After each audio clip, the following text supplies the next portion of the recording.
No, I don't have my usual setup, so this is kind of be a couple of videos of me talking. I know I haven't been around very much.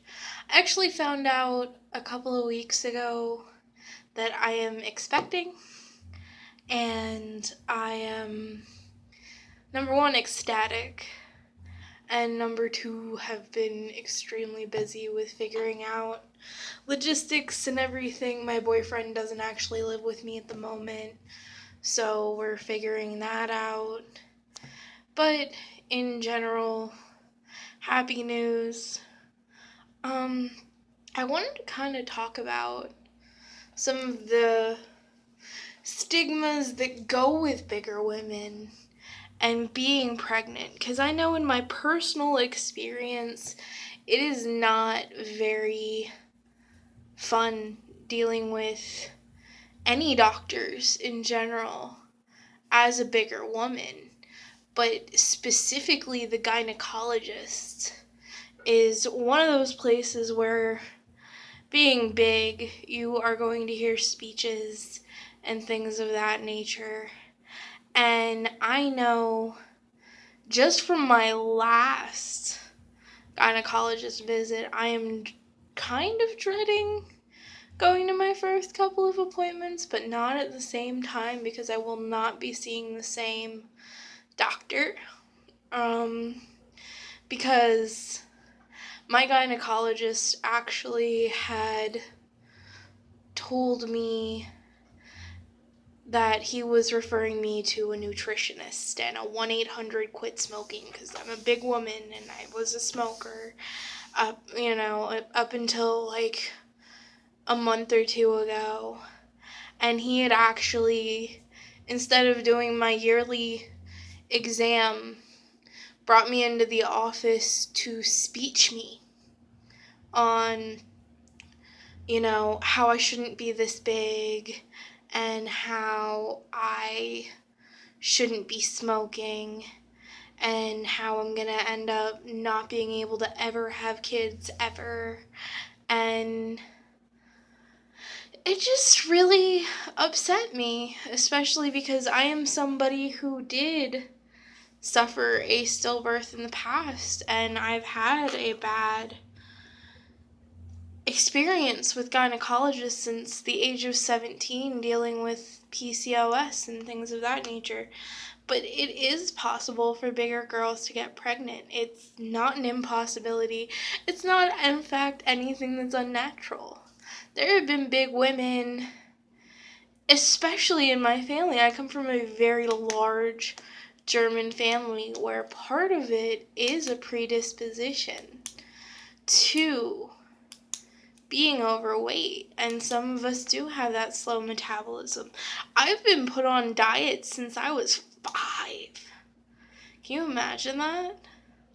Like, while most kids are having their snacks and all these fun things, I was having boiled chicken for lunch and being told by guidance counselors to just taste the end of a spoon of whatever my mother was making or whatever whoever was making and to not eat.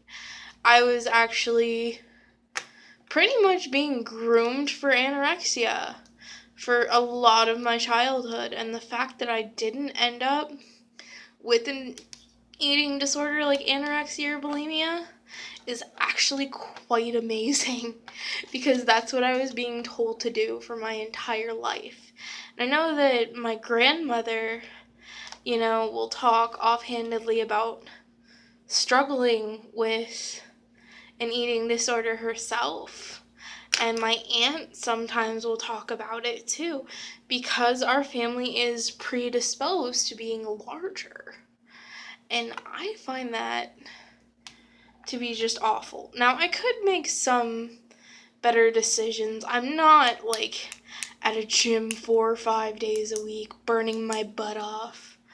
But I've also got other issues involved with reasons that I don't do that. But I do hike. I fish.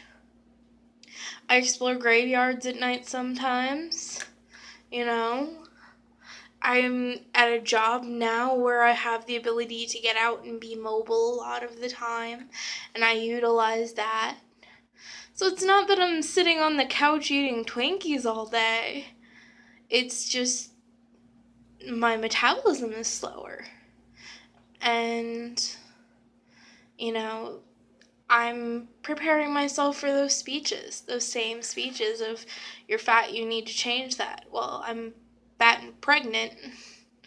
Pregnancy does make you gain some weight. I know a couple of other people right now that are pregnant, that are bigger, that have been facing those same problems that I'm going to be facing. And I kind of want to bring you guys along for that journey, if only in these little like vlog clips and story time kind of things.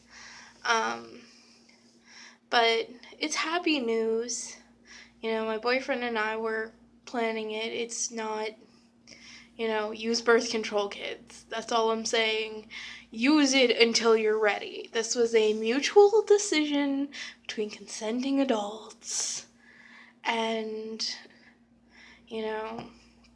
just want to make this little kind of intro to that. And I will post more after my first appointment in this area. Please subscribe. Subscribe to me on YouTube. Follow me on Instagram, EmberWillows1914. Twitter, @PoiseQuill91. And find me wherever. Thank you. Have a nice day, guys.